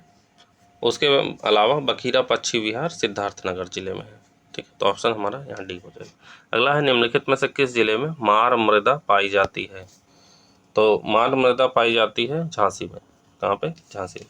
बुंदेलखंड क्षेत्र में पाई जाने वाली मृदा 2 व्यापक श्रेणियों काली एवं लाल मृदा की में वर्गीकृत की जाती है। काली मृदा के भी 2 भाग थे, जिन्हें क्रमशः कांवड़ मृदा और मार मृदा कहा जाता है। मार मृदा का विस्तार झांसी, ललितपुर, बांदा आदि जिलों में पाया जाता है। तो ऑप्शन हमारा डी हो जाएगा। ठीक है, आगे बढ़ते हैं अगले प्रश्न की तरफ। हमारा अगला प्रश्न है, अर्जुन बांध निम्नलिखित में से किस जिले में है? तो अर्जुन बांध है महोबा जिले में। ठीक है, महोबा जिले के चरखारी में अर्जुन नदी पर बनाया गया है। इससे अर्जुन बांध नहर निकालकर सिंचाई का कार्य किया जाता है। इससे लाभान्वित होने वाले जो है महोबा एवं हमीरपुर जिले हैं। ठीक है, तो ऑप्शन हमारा बी है। अगला है, उत्तर प्रदेश की सबसे लंबी नहर कौन सी है? तो उत्तर प्रदेश की सबसे लंबी नहर है शारदा नहर। ठीक है, जिसका निर्माण 1920 से 1928 के बीच उत्तर प्रदेश और नेपाल की सीमा पर पीलीभीत जिले में वनवासा नामक स्थान पर शारदा नदी पर किया गया था। ठीक है, तो ऑप्शन हमारा यहाँ पे ये हो जाएगा। आगे बढ़ते हैं, अगला प्रश्न है, ग्रांड ट्रंक रोड निम्नलिखित में से किस जिले से होकर नहीं गुजरती है? तो ग्रांड ट्रंक रोड नहीं गुजरती है गोरखपुर से। ठीक है, इस तरह भी याद करना है। ग्रांड ट्रंक रोड को शेरशाह सूरी ने बनवाया था। बंगाल के सोनार गांव से प्रारंभ होकर पाकिस्तान के लाहौर, पेशावर होते हुए काबुल में समाप्त होती है। उत्तर प्रदेश में यह सड़क वाराणसी, प्रयागराज, कानपुर, कन्नौज, आगरा, गाजियाबाद से होकर गुजरती है। यह सड़क गोरखपुर से नहीं गुजरती है। ठीक है, तो ऑप्शन डी हो जाएगा। अगला है, निम्नलिखित में से कौन सा लोक नृत्य उत्तर प्रदेश से संबंधित है? तो इसमें से जो है धोबिया, राई, शायरा, यानी उपयुक्त तो सभी, ऑप्शन डी हो जाएगा, जो कि किससे संबंधित है? उत्तर प्रदेश लोक नृत्य से। ठीक है, धोबिया नृत्य धोबी जाति के द्वारा किया जाने वाला नृत्य है। राई नृत्य बुंदेलखंड की महिलाओं द्वारा कृष्ण जन्माष्टमी पर किए जाने वाला मयूर नृत्य है। और शायरा नृत्य बुंदेलखंड में किसानों द्वारा फसल काटने की खुशी में किया जाने वाला है। ठीक है, तो ऑप्शन डी हो जाएगा। आगे बढ़ते हैं, अगला प्रश्न है, निम्नलिखित युग्मों पर विचार कीजिए, कौन सा कथन सुमेलित है? पहला है कैलाश मेला। कैलाश मेला आगरा में लगता है। ठीक है, आगरा के कैलाश एवं सिकंदरा में लगता है, तो पहला सही है। सैयद सलार मेला, सैयद सलार मेला जो है लगता है बहराइच में, ना कि फतेहपुर में। कहाँ पे? बहराइच में लगता है। ठीक, और शाकंभरी देवी मेला सहारनपुर में लगता है, ये सही है। तो हमारा ऑप्शन सी हो जाएगा। और कुछ मेला जान लीजिए, माघ मेला प्रयागराज में, झूला मेला वृंदावन में, पशु मेला बटेश्वर में, और देवा मेला बाराबंकी में लगता है। तो ऑप्शन हमारा यहाँ पे सी हो जाएगा। ठीक है, सी सही है। आगे बढ़ते हैं अगले प्रश्न की तरफ। अगला प्रश्न है, सेंट्रल ड्रग रिसर्च इंस्टीट्यूट निम्नलिखित में से कहाँ पर स्थित है? तो ये स्थित है लखनऊ में। कहाँ पे? लखनऊ में, ऑप्शन डी सही है। सेंट्रल लेप्रोसी इंस्टीट्यूट आगरा में है और Indian institute of sugar technology Kanpur में है। ठीक है, तो ऑप्शन हमारा यहाँ डी हो जाएगा। आगे बढ़ते हैं अगले प्रश्न की तरफ। अगला प्रश्न है, भारतीय सब्जी अनुसंधान संस्थान निम्न से कहाँ पर स्थित है? तो ये स्थित है वाराणसी में। ठीक है, भारतीय सब्जी अनुसंधान संस्थान वाराणसी में है, भारतीय दलहन अनुसंधान संस्थान कानपुर में है, और भारतीय गन्ना अनुसंधान संस्थान लखनऊ में है। ठीक है, तो ऑप्शन हमारा सी हो जाएगा। अगला है, निम्न में से किस राज्य की सीमा उत्तर प्रदेश से नहीं मिलती है? तो उत्तर प्रदेश की सीमा आप जानते ही हैं, जो नहीं मिलती है वो है पश्चिम बंगाल और पंजाब से। ठीक है, ऑप्शन सी हो जाएगा। भारत जो उत्तर प्रदेश की सीमा है वो 8 राज्यों से मिलती है। जान लीजिए एक बार, याद रह हो जाएगा हमेशा के लिए। उत्तराखंड, मध्य प्रदेश, छत्तीसगढ़, झारखंड, बिहार, राजस्थान और हरियाणा, हिमाचल प्रदेश। केंद्र शासित प्रदेश दिल्ली को जोड़ने पर उत्तर प्रदेश की सीमा को स्पर्श करने वाले 8 राज्य व 1 केंद्र शासित प्रदेश सहित कुल 9 राज्य हैं। ठीक है, तो ऑप्शन हमारा सी हो जाएगा। आगे बढ़ते हैं। अगला प्रश्न है, सूची को मिलाना है सूची 1 सूची 2 से। ठीक है, फुलहर झील कहाँ पे है? पीलीभीत में। उसके बाद नौह झील मथुरा में है। करेला झील लखनऊ में है। और बखीरा झील संत कबीर नगर में है। तो कौन सा ऑप्शन हमारा सही हो जाएगा? डी सही हो जाएगा। इसके अलावा सूर सरोवर झील आगरा में है, ये याद रखेगा। लीलोर झील है बरेली में, बेती झील है प्रतापगढ़ में, और मोती झील है कानपुर में। ठीक है, तो ऑप्शन हमारा यहाँ पे डी हो जाएगा। आगे बढ़ते हैं अगले प्रश्न की तरफ। अगला प्रश्न भी सूची को मिलाना है।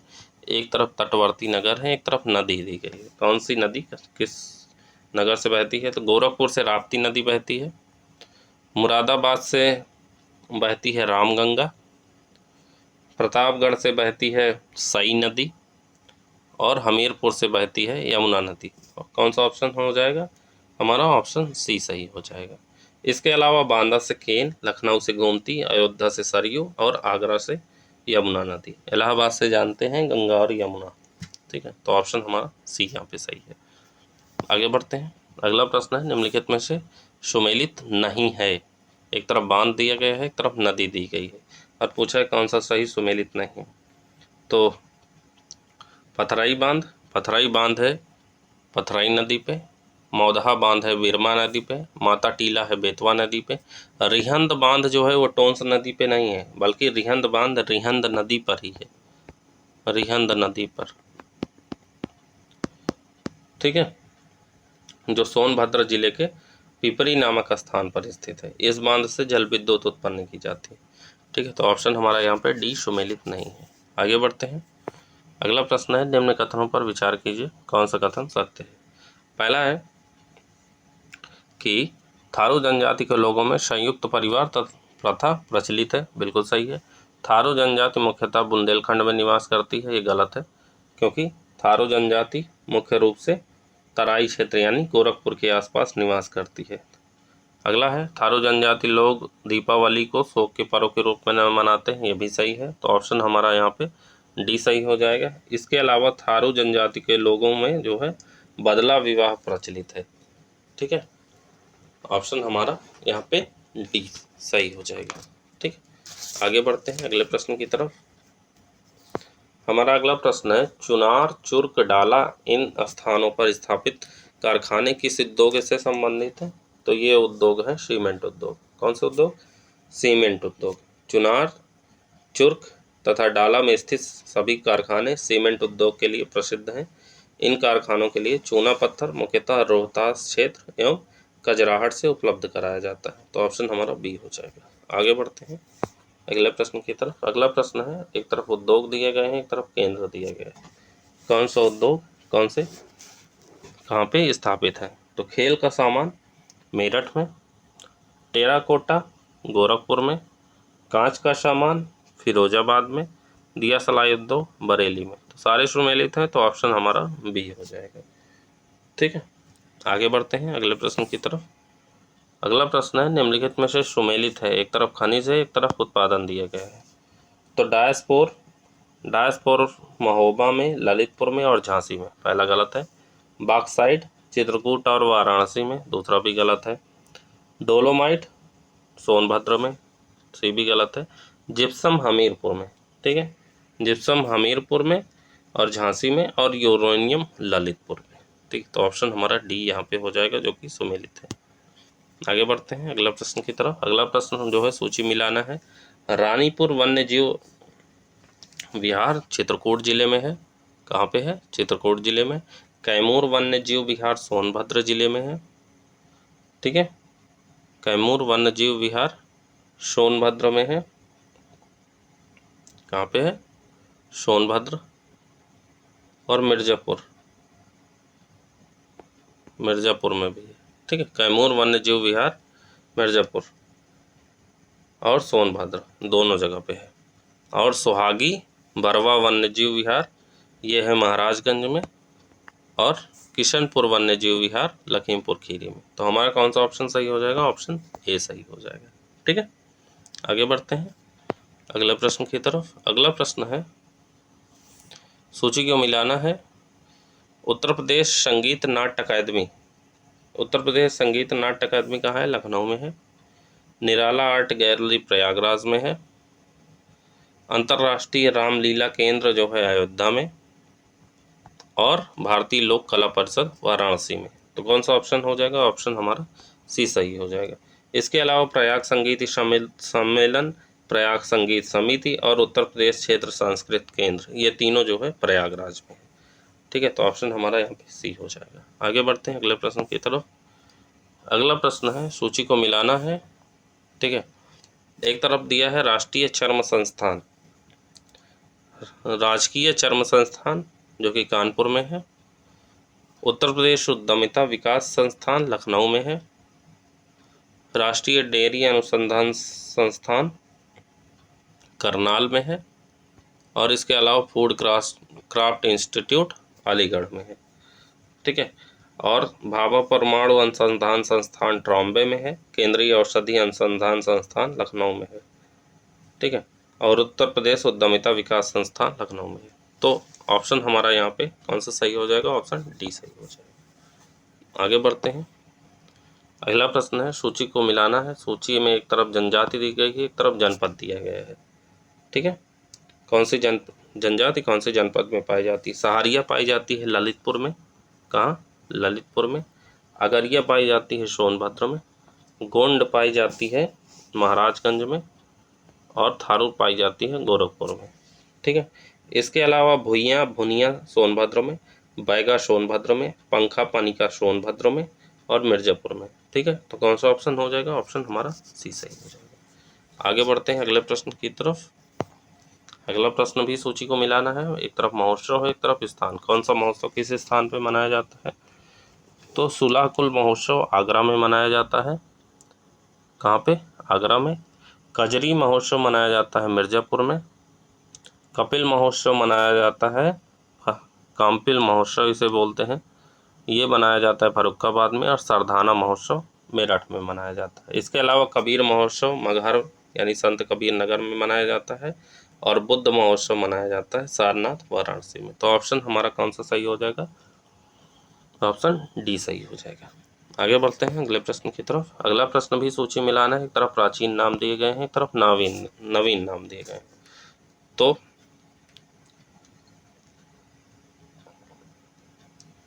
पिपराहवा जो है, पिपराहवा प्राचीन नाम था, नवीन नाम है कपिलवस्तु यानी सिद्धार्थ नगर। ऋषिपतन सारनाथ, राम ग्राम गोरखपुर और कान्य कुब्ज कन्नौज। ठीक है। काशी जो है पुराना नाम था, नया नाम वाराणसी है। अहिच्छत्र जो है पुराना नाम था, वर्तमान बरेली है। और दीन तीर्थ जो है पुराना नाम था, मेरठ हस्तिनापुर नया नाम। तो ऑप्शन हमारा यहाँ पे बी सही हो जाएगा। ठीक। आगे बढ़ते हैं अगले प्रश्न की तरफ। अगला प्रश्न है, निम्नलिखित में से सुमेलित नहीं है। कौन सा सुमेलित नहीं है ये पूछा है। पहला है टॉय सिटी ग्रेटर नोएडा, सही है। प्लास्टिक सिटी औरैया, ये भी सही है। ट्रोनिका सिटी लखनऊ में नहीं, बल्कि ट्रोनिका सिटी जो है गाजियाबाद में है। कहाँ? गाजियाबाद में। गाजियाबाद। बायोटेक्नोलॉजी पार्क लखनऊ, ये सही है। तो ऑप्शन हमारा सी सुमेलित नहीं है। अगला प्रश्न है, उत्तर प्रदेश का पहला एवं पुराना वन्यजीव विहार है। तो पहला और पुराना वन्यजीव विहार है चंद्रप्रभा वन्यजीव विहार। ठीक है। कछुआ वन्यजीव विहार नवीन जो है, तो इसमें जो है महावीर स्वामी वन्यजीव विहार प्रदेश का सबसे छोटा वन्यजीव विहार है। हस्तिनापुर वन्यजीव विहार प्रदेश का सबसे बड़ा वन्यजीव विहार है। और चंद्रप्रभा वन्यजीव विहार प्रदेश का सबसे पुराना एवं पहला वन्यजीव विहार है। ठीक है। तो ऑप्शन हमारा डी हो जाएगा। आगे बढ़ते हैं। अगला प्रश्न भी सुमेलित करना है। ठीक है। तो जिरगो जलाशय जिरगो नदी पे है मिर्जापुर में। परीक्षा बांध बेतवा नदी पे है झांसी में। गोविंद सागर शाहजाद में है, शाहजाद नदी पे है ललितपुर में। कन्हार है गरई नदी पे सोनभद्र में। ठीक है। तो कौन सा हमारा ऑप्शन सही हो जाएगा? ऑप्शन सी सही हो जाएगा। ठीक। आगे बढ़ते हैं अगले प्रश्न की तरफ। अगला प्रश्न भी सूची को मिलाना है। पीतल की मूर्तियां कहाँ बनती हैं? मथुरा में। पॉली फाइबर बाराबंकी में। काठ नक्काशी सहारनपुर में। और चीनी मिट्टी के बर्तन चिन्हट में। ठीक है। तो ऑप्शन हमारा यहाँ पे डी सही हो जाएगा। आगे बढ़ते हैं। अगला प्रश्न पूछा है, कौन सा युग्म बेमेल है? बेमेल युग्म देखना है। गन्ना शोध एवं बीज संवर्धन केंद्र, ये कहाँ पे है? शाहजहांपुर में है, सही है। Mehta institute of math and physics Prayagraj में है, ना कि वाराणसी में। कहाँ पे है? प्रयागराज में। Mehta institute of math and physics जो है प्रयागराज में। Northern India technology research association Ghaziabad में है। और वीवी गिरी नेशनल लेबर इंस्टीट्यूट जो है नोएडा में है। तो ऑप्शन हमारा यहाँ पे बी बेमेल है। ठीक है। आगे बढ़ते हैं। अगला प्रश्न है, निम्नलिखित में से सुमेलित नहीं है। सुमेलित नहीं है पूछा है। काशी की बहन गाजीपुर को कहा जाता है, ना कि चंदौली को। ठीक है, काशी की बहन गाजीपुर को कहा जाता है। ठीक है, पहला हमारा सुमेलित नहीं। इत्र नगरी कन्नौज, पूर्व का सिराज जौनपुर, सुहाग नगरी फिरोजाबाद, बाकी सारे सही हैं। ठीक है, और ताज नगरी आगरा, पीतल नगरी मुरादाबाद, आंवला नगरी प्रतापगढ़, नवाबों का शहर लखनऊ, नजाकत का शहर लखनऊ, बागों का शहर लखनऊ। तो ऑप्शन हमारा यहाँ पे हो जाएगा ऑप्शन ए, जो कि सही नहीं है। आगे बढ़ते हैं अगले प्रश्न की तरफ। अगला प्रश्न है, सूची को मिलाना है। एक तरफ राज्य केंद्र शासित प्रदेश दिए गए हैं, एक तरफ वृद्धि दर परसेंटेज में 2011 की जनगणना के अनुसार। ठीक है, बिहार में 25.42%, दादर एवं नगर हवेली 38.88%, उत्तर प्रदेश में 20.23% और मेघालय में 29.95%। ठीक है, तो ऑप्शन हमारा यहाँ पे सी हो जाएगा। ठीक, आगे बढ़ते हैं। अगला प्रश्न है, निम्नलिखित में से कौन सत्य है। ठीक है, कौन सत्य है। पहला है, भारत का क्षेत्रफल विश्व के क्षेत्रफल का 2.8% है। तो 2.8 नहीं बल्कि 2.4% है। ठीक है, 2.4%, 2 दशमलव, यहाँ पे दशमलव है बीच में, और 4%। ठीक, फिर अगला है, भारत 2011 की जनगणना के अनुसार भारत की जनसंख्या विश्व की कुल 17.97 है। 17.97 नहीं बल्कि 17.70%, 70%। ठीक है, तो दूसरा भी हमारा गलत है, पहला भी गलत है। तीसरा है, 2011 की जनगणना के अनुसार भारत की 60.9% जनसंख्या गाँव में निवास करती है। गलत है, बल्कि 68.9% जनसंख्या जो है गाँव में निवास करती है। सी भी गलत है। डी हमारा है, 2011 की जनगणना के अनुसार भारत के जनसंख्या की वार्षिक वृद्धि दर 1.64% रही है। तो डी हमारा सही है। अगला है, 2011 की जनगणना के अनुसार न्यूनतम जनघनत्व वाला केंद्र शासित प्रदेश है। तो वो केंद्र शासित प्रदेश है अंडमान निकोबार द्वीप समूह। ठीक है, ऑप्शन हमारा डी सही है। आगे बढ़ते हैं अगले प्रश्न की तरफ। अगला प्रश्न है, निम्न में से कौन सा कथन 2011 की जनगणना के अनुसार असत्य है। असत्य कथन हमको जानना है। पहला है, जनसंख्या और क्षेत्रफल दोनों दृष्टि से सबसे छोटा केंद्र शासित प्रदेश लक्षद्वीप है। सही है। स्वतंत्रता के बाद पहली बार 1971 से 81 के मध्य जनसंख्या वृद्धि में ह्रास हुई। सही है। सर्वाधिक दशकीय जनसंख्या वृद्धि दर 1961 से 1917 ईस्वी के मध्य 24.6% रही। ये भी सही है। अगला है, सन 1961 को जनसंख्या के इतिहास में विभाजन वर्ष के रूप में जाना जाता है। गलत है, 1961 नहीं बल्कि 1921। ठीक है, 1921 को जो है ग्रेट डिवाइडिंग ईयर के रूप में जाना जाता है। तो ऑप्शन हमारा डी सही है। आगे बढ़ते हैं अगले प्रश्न की तरफ। अगला प्रश्न है, 2011 की जनगणना के अनुसार भारत की जनसंख्या की दशकीय वृद्धि कितनी परसेंट रही है। तो ये रही है 17.7%। याद कर लीजिएगा, इंपॉर्टेंट है।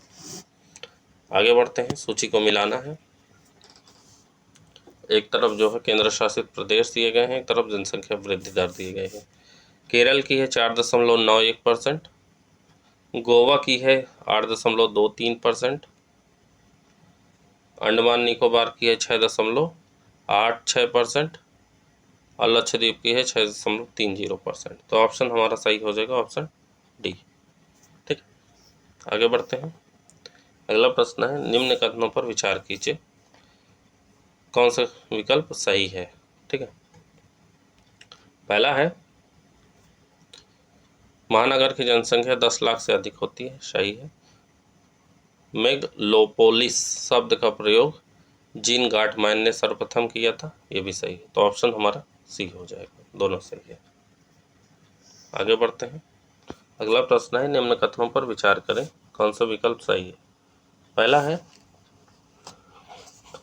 ऐसे दो नगर जो अलग अलग होकर भी एक दूसरे से जुड़े रहते हैं उन्हें शन्न सागर कहते हैं। पहला हमारा सही है। दूसरा है अमलैंड शब्द का सर्वप्रथम प्रयोग आंद्रे एलिक्स द्वारा किया गया था। दूसरा भी सही है, तो ऑप्शन ए हो जाएगा। एक और दो दोनों सही है। ठीक, आगे बढ़ते हैं अगले प्रश्न की तरफ। अगला प्रश्न है निम्न में से कौन सा युग्म बेमेल है। बेमेल युग्म पूछ रहा है, तो इसमें से बेमेल हो जाएगा उत्तर प्रदेश की स्त्री साक्षरता जो है 57.2% है, ना कि 56.2%। कितना है? 57.2%। ठीक है, तो ऑप्शन सी हमारा बेमेल है। आगे बढ़ते हैं अगले प्रश्न की तरफ।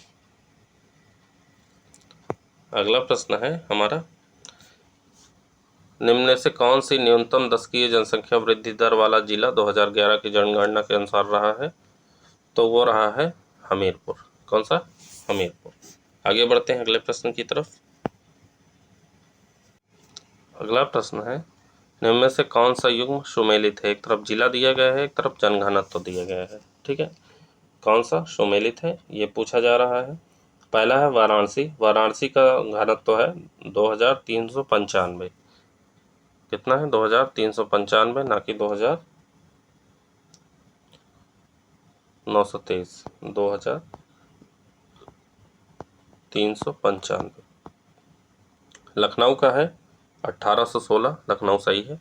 गाजियाबाद का है 3971 जनघनत्व, 3971।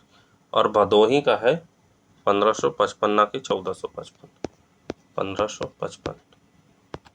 ठीक, तो ऑप्शन हमारा यहाँ पे सी सही है, अरे सॉरी बी सही है। आगे बढ़ते हैं। अगला प्रश्न है 2011 की जनगणना के अनुसार निम्न कथनों पर विचार कीजिए, कौन सा हमारा विकल्प सही है। पहला है जो है उत्तर प्रदेश की न्यूनतम महिला साक्षरता वाला जिला श्रावस्ती है, बिल्कुल सही है। दूसरा है न्यूनतम जनसंख्या वाला जिला गाजियाबाद है, दूसरा गलत है। क्यों? क्योंकि न्यूनतम जनसंख्या वाला जिला है गौतम बुद्ध नगर। ठीक है, तो ऑप्शन हमारा यहाँ पे हो जाएगा ए। ठीक है, पहला सही है। आगे बढ़ते हैं। अगला प्रश्न है 2011 की जनगणना के अनुसार भारत की कुल नगरीय जनसंख्या में उत्तर प्रदेश का कितना अंश है, तो उत्तर प्रदेश का अंश है 11.79%। ठीक है, याद कर लीजिएगा, ऑप्शन बी सही है। आगे बढ़ते हैं अगले प्रश्न की तरफ। अगला प्रश्न है 2011 की जनगणना के अनुसार निम्न कथनों पर विचार कीजिए। पहला कथन है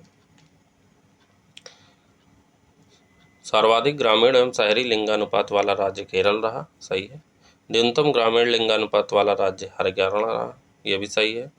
सर्वाधिक अनुसूचित जाति जनसंख्या वाला राज्य मध्य प्रदेश रहा, ये गलत है। क्यों? क्योंकि सर्वाधिक अनुसूचित जाति वाला राज्य उत्तर प्रदेश है, जबकि अनुसूचित जनजाति वाला राज्य मध्य प्रदेश है। ठीक है, ये याद रखिएगा, तो ऑप्शन हमारा ए सही है। ठीक, आगे बढ़ते हैं अगले प्रश्न की तरफ। अगला प्रश्न है 2011 की जनगणना के अनुसार न्यूनतम जनसंख्या वाला राज्य कौन सा है, तो न्यूनतम जनसंख्या वाला राज्य है सिक्किम। कौन सा? सिक्किम, ऑप्शन बी सही है। आगे बढ़ते हैं।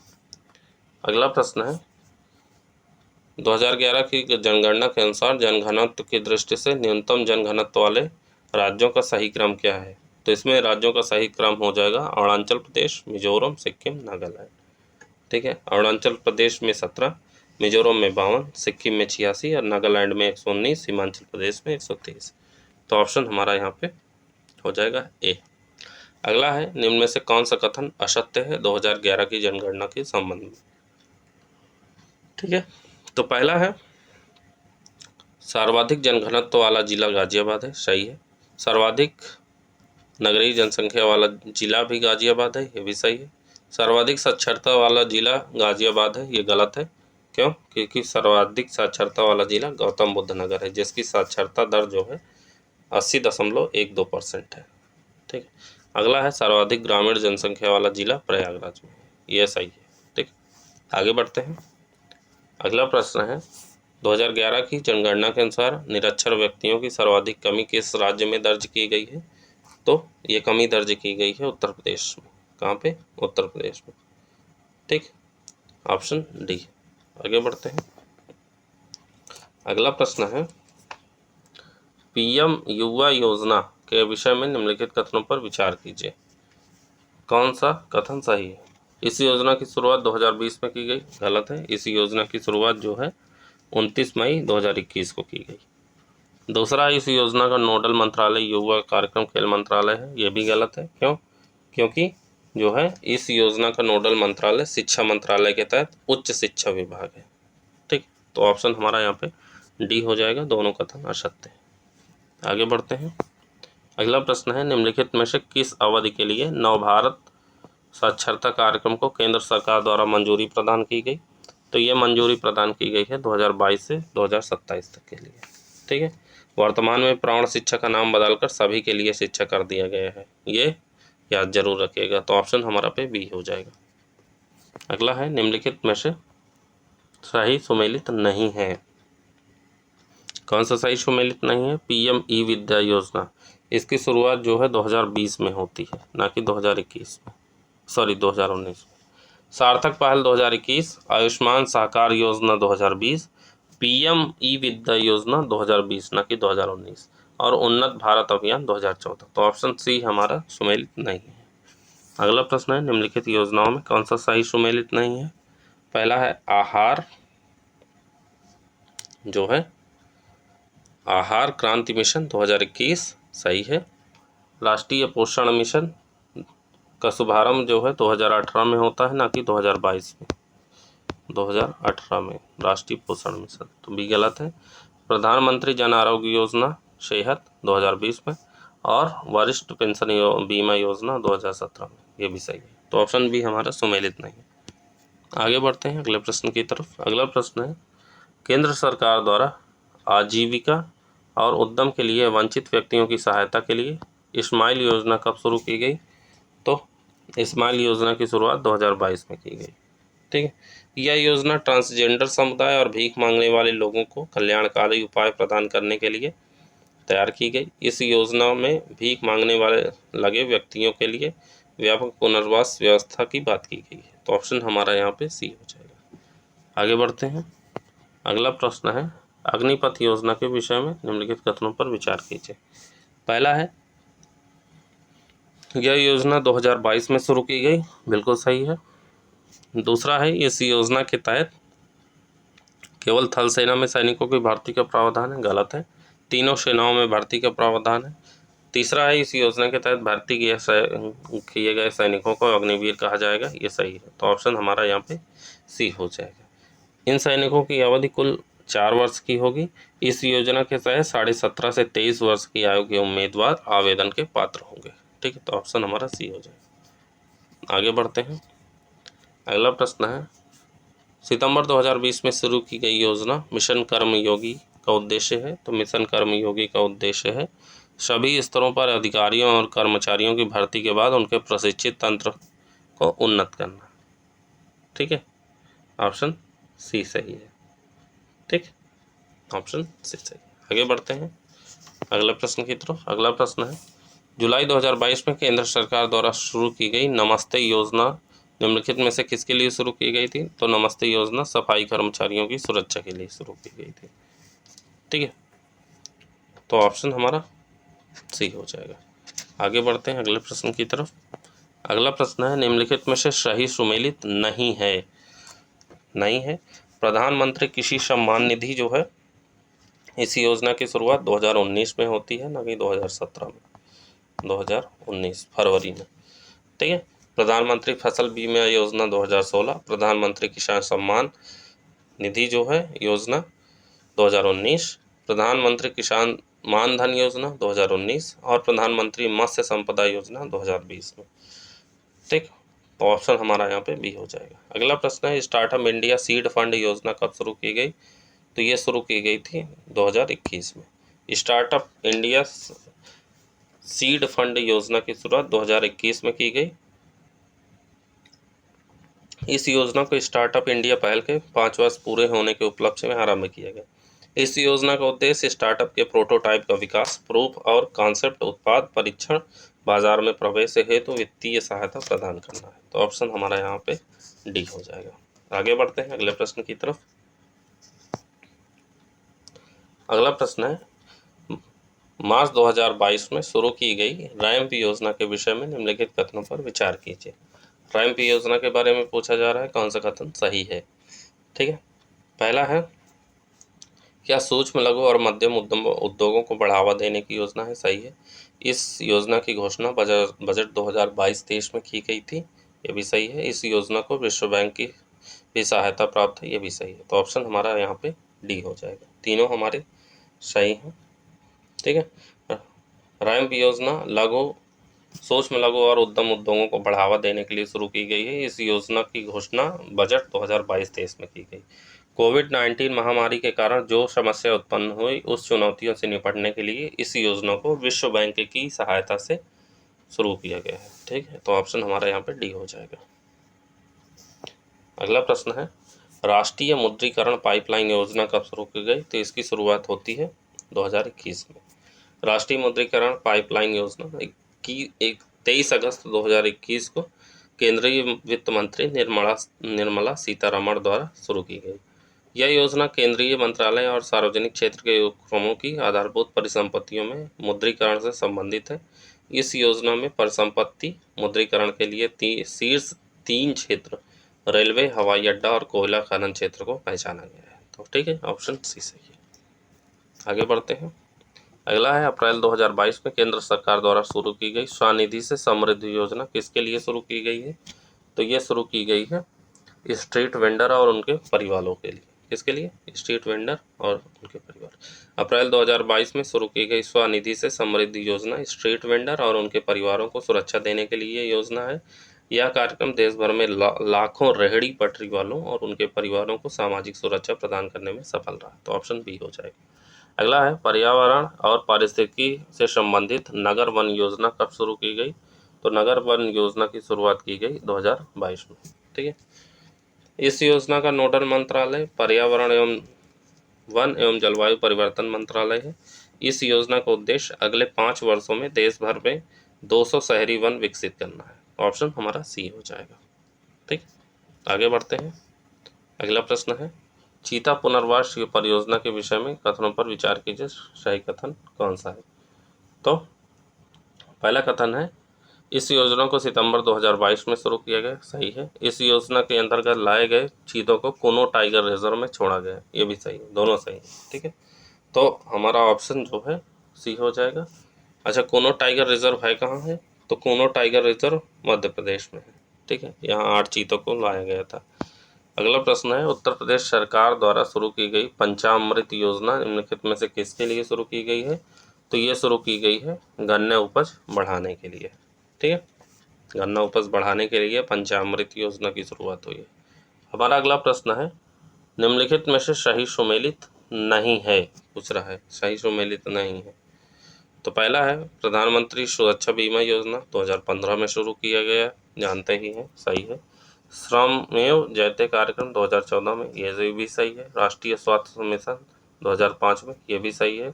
और दीनदयाल स्पर्श योजना की शुरुआत 2016 नहीं बल्कि 2017 में किया गया। 2017 में शुरू किया गया।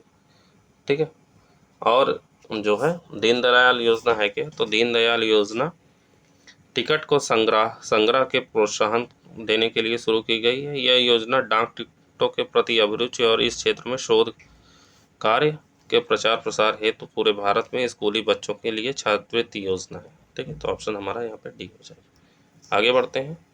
आज का हमारा आखिरी प्रश्न है, सूची को सुमेलित करना है। अमृत योजना की शुरुआत होती है 2015 में। ठीक है, डिजिटल गांव योजना की शुरुआत होती है 2016 में। मेक इन इंडिया की शुरुआत होती है 2014 में और सौभाग्य योजना की शुरुआत होती है 2017 में। ठीक है, तो कौन सा हमारा ऑप्शन हो जाएगा। ऑप्शन हमारा ए हो जाएगा, सारे सुमेलित हैं।